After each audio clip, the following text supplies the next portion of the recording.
She walked into the cafe with her 7-year-old twins, holding their tiny hands like lifelines. To everyone else, it looked like an ordinary blind date. But within minutes, the stranger across the table did something that froze her blood. He hummed the exact lullaby her late husband used to sing to their children. The twins stared at him in disbelief, and when her daughter pointed to the bracelet on his wrist, Emily's heart nearly stopped. It was the same bracelet her husband had worn to his grave. Who was this man, and what secret was he hiding that could shatter everything she thought she knew about her past? The November wind cut through the narrow streets of a modest New Jersey suburb, carrying with it the faint smell of damp leaves and cheap laundry soap. Emily Walker tightened her coat around her frame, her hands rough from endless dishwashing shifts. At her sides, her 7-year-old twins, Lily and Noah, clutched her hands, their giggles a fragile soundtrack against the weariness etched into her face. She had learned to smile for them, even when her chest carried the constant weight of bills unpaid and dreams postponed. Tonight was different, though. Tonight she was about to step into a world she hadn't touched in years, a blind date. Her friend from church had coaxed her into it. "You deserve to meet someone who sees you," the woman had whispered after service, slipping a folded note into her hand. On it was a name, a time, a quiet little cafe where the lights always looked like melted gold through the window panes. Emily had resisted at first. A mother of two had no time for foolish romance. But part of her, buried beneath the exhaustion, longed for the warmth of being chosen again. She couldn't find a sitter she trusted, so she dressed Lily and Noah in their neatest clothes, smoothing their hair with trembling fingers, and brought them along. If the man couldn't handle that truth, that she came as a package, then it was better to know now. The cafe smelled of cinnamon and coffee grounds. Emily's heart pounded as she led her twins inside. At a corner table sat a man, his shoulders slightly stooped, his jacket worn at the seams. He looked like a man who had worked hard all his life and carried invisible burdens in his pocket. Yet there was something in his eyes, something unreadable, like he had lived through storms and kept their secrets. He stood when he saw her, his gaze shifting tenderly to the children. "Emily?" His voice was deep, calm, carrying a surprising warmth. "Yes," she answered, guiding Lily and Noah to the empty seats. She studied him carefully. His hands bore no jewelry, but there was a faint tan line on his ring finger, as though something had been removed long ago. His watch was old but polished, and his posture, though casual, held a kind of quiet discipline she couldn't place. The twins, curious and unfiltered as children are, leaned toward him. Lily whispered something about how his jacket smelled faintly of cedarwood, and Noah asked if he liked hot chocolate. He chuckled, as if he had been waiting his whole life to hear such questions. He ordered cocoa for them without hesitation, his gestures practiced and gentle, as though he'd done it before. Emily felt her stomach tighten. Why did he seem so at ease with her children, as if he had stepped into this role long ago? As they waited for their meals, Emily drifted into memory. She saw her husband, Daniel, as he had been 8 years ago, tall, passionate, stubborn. She remembered the night his family cut ties with him because he had chosen her, a woman they deemed unworthy of their fortune and legacy. She remembered the arguments, the slammed doors, the loneliness that crept in even while he still breathed beside her. Then came the night of the accident, the police knocking on her door, the funeral she couldn't afford. She had stood at his grave clutching 2 infants and wondering how she would survive. Daniel's family never came. She was left to stitch together life from scraps, teaching herself how to breathe again with babies clinging to her chest. Now here she sat, across from a stranger, her children laughing at his stories. She wanted to believe in possibilities, but every nerve in her body whispered caution. She caught herself studying his face under the cafe's amber light, the sharp line of his jaw, the way his eyes lingered on her twins with an intensity that was both tender and unsettling. She wondered if perhaps this night was a mistake. "Why did you agree to meet me?" she asked suddenly, her voice lower than she intended. He met her gaze steadily. "Because sometimes life offers second chances," I didn't want to waste this one. Emily blinked, surprised by the weight of his answer. She wanted to press, to ask who he really was and what he carried behind those steady eyes. But Lily's laughter cut in, a bell-like sound that pulled her back.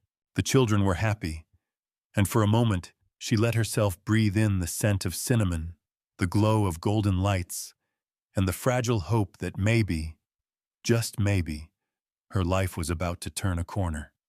But beneath the warmth of that cafe, something darker stirred. The stranger's smile was kind, but his silence carried secrets. Emily didn't know it yet, but the man across from her was not who he seemed. And this blind date, born of desperation and a sliver of hope, was the first step into a storm that would shatter everything she thought she knew about her past, her husband, and the family her children had been denied. The evening deepened, and the cafe's golden lights dimmed into a softer glow, wrapping the small corner booth in a strange intimacy. Emily stirred her tea absently, watching her twins sip their cocoa with faces flushed from the steam. Across from her, the man, he had introduced himself simply as Michael, listened intently to Noah's excited rambling about school projects. There was something in the way he leaned closer, not just polite interest, but a familiarity that unsettled her.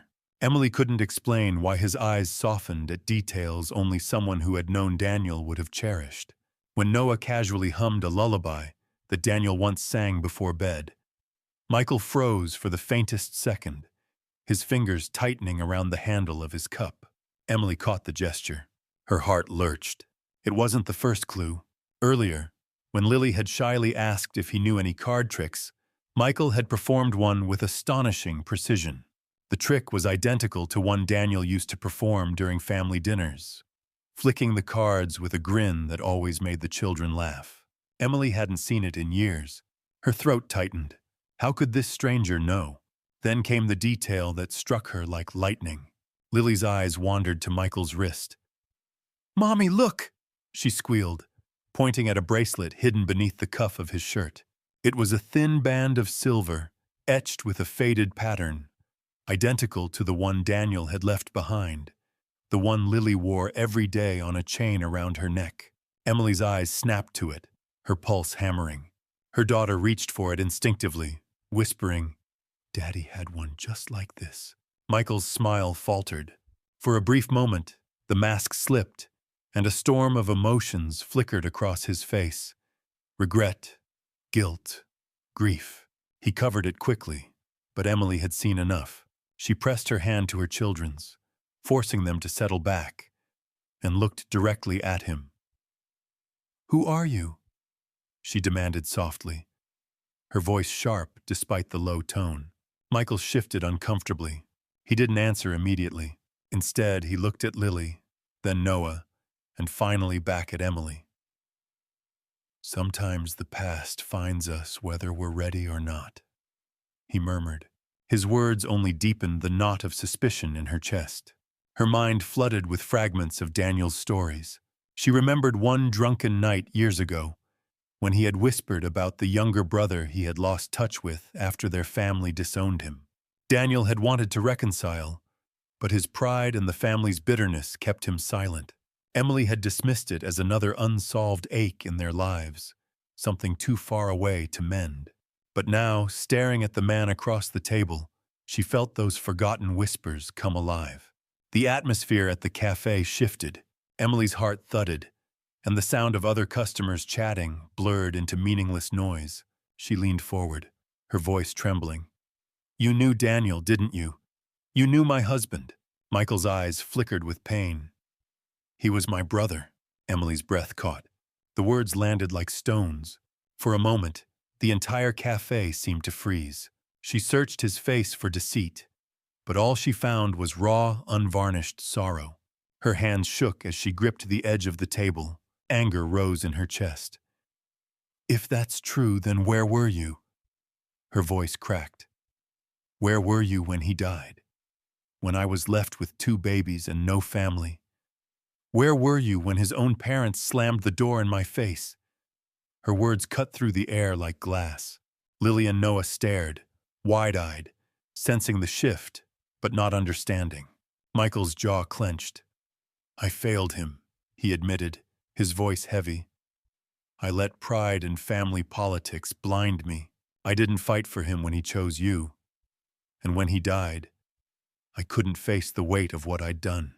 I disappeared into a life built on wealth and silence, and I've regretted it every day since." Emily's chest ached, torn between fury and disbelief. Her mind screamed at her to take the children and leave, yet part of her recognized the sincerity in his voice. Still, she couldn't forgive the years of abandonment. She swallowed hard, forcing the tears to stay back.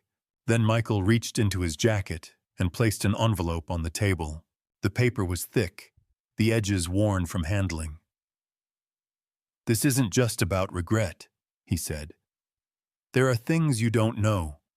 Things Daniel wanted you to have, but the family buried. You and the children were denied more than love. You were denied justice." Emily stared at the envelope, her pulse racing. She could see her reflection trembling in her teacup.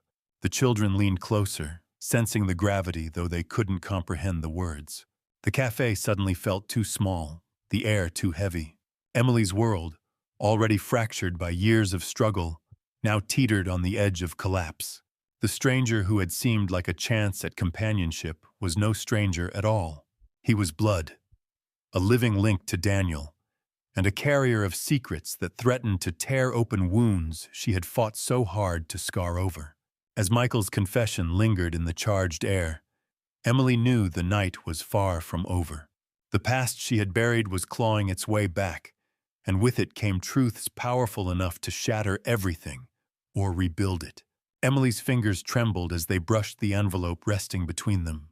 The weight of it seemed disproportionate to its size, as if all the years of silence, abandonment, and unanswered questions had been pressed into its seams.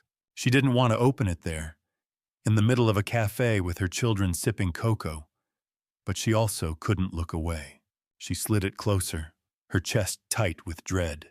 Michael's eyes followed, heavy with the burden of secrets carried too long. "I should have been there the night Daniel died," he confessed, his voice unsteady. "He tried to reach me, Emily. He wrote letters you never saw. He wanted me to make sure you and the children were protected, but our parents intercepted everything. They buried his wishes, buried you. I didn't fight them. And when he was gone, all I had left was my guilt and the wealth they forced on me." Emily's breath caught. She opened the envelope with shaking hands. Inside were folded documents, faded with time but still legible. A letter in Daniel's handwriting, a copy of his will, and legal papers showing a trust fund meant for Lily and Noah. Tears blurred her vision as she traced the familiar curve of Daniel's signature. His words leapt from the page. "If anything happens to me, take care of Emily and the twins. They are my life." Emily pressed the letter to her chest, her sobs stifled by the lump in her throat. Her grief swelled into anger. She turned on Michael, eyes blazing. "You knew! You could have come forward. You could have spared us years of hunger, of humiliation. My children grew up believing they had no family, no inheritance, nothing but me scraping through every day. How dare you come here now and talk of regret?" Her voice cracked under the weight of fury and despair. The twins shrank into each other, Lily clutching her little necklace with Daniel's bracelet charm, Noah blinking back tears of confusion. Michael lowered his gaze. His shoulders slumped, as if her words carved into his flesh. "You're right," he whispered. "I don't deserve forgiveness. I don't expect you to see me as family, but I cannot let another day pass with this truth hidden. The wealth, the trust, it's yours, Emily. It was always meant to be. I only ask for the chance to make it right. To stand beside you and them in whatever way you allow." Emily's heart twisted.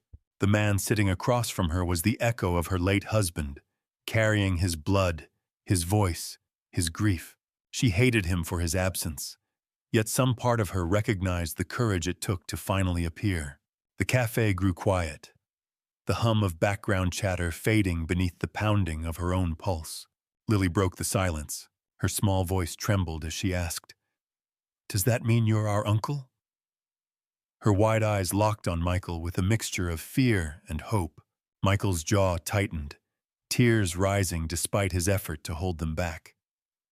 "Yes," he said, voice raw. "I'm your uncle. I should have been here all along." The words unraveled something inside Emily. Her anger didn't vanish, but it shifted, tangled with sorrow and the faintest glimmer of possibility. The twins leaned toward him, innocent enough to see beyond betrayal, yearning for connection. Emily's chest ached at the sight. She exhaled shakily, forcing herself to steady. "This doesn't erase the years we lost," she said firmly. "You don't get to rewrite the past with money or apologies. But maybe you can help us carve something new." Michael nodded, humbled, silent tears slipping down his face. From his pocket, he pulled the silver bracelet Lily had noticed earlier and held it out. "This was Daniel's. He gave it to me once, said it was our bond. I want it to go to them now. They deserve to carry his memory, not me." Emily hesitated, then guided Lily's small hand to take it. The girl clutched it tightly, her eyes shining. Noah leaned against Emily, whispering, "Mommy, maybe Daddy wanted us to have family after all." Emily's throat tightened as she kissed his hair, inhaling the faint scent of soap and chocolate that clung to him. The night ended not with resolution, but with fragile threads weaving toward something new. As they left the cafe, Emily carried Daniel's letter close to her heart, the twins skipping beside her with their uncle trailing behind. She didn't trust him yet, not fully, but she saw in his eyes the same haunted longing she felt, a longing for redemption, for belonging, for a future that honored the man they had both lost. On the sidewalk, a gust of cold wind scattered a small flower petal from the cafe's centerpiece that had clung to Lily's coat. It fluttered to the ground, pale and delicate, but stubbornly intact despite the chill. Emily bent to pick it up, holding it for a moment before letting it rest in her palm. It was a reminder that even after storms, fragile things could endure. She glanced at Michael, then at her children. "We'll see," she said softly, more to herself than anyone.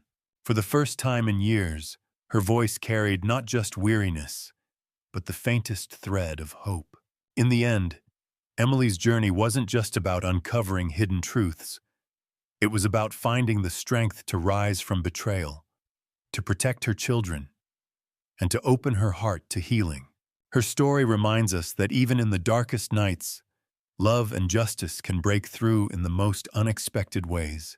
If this story touched your heart, I invite you to subscribe for more soul-stirring tales, share it with someone who needs hope today, and consider supporting with a super thanks to keep these stories alive. Because sometimes, the stories we share become the light someone else has been waiting for.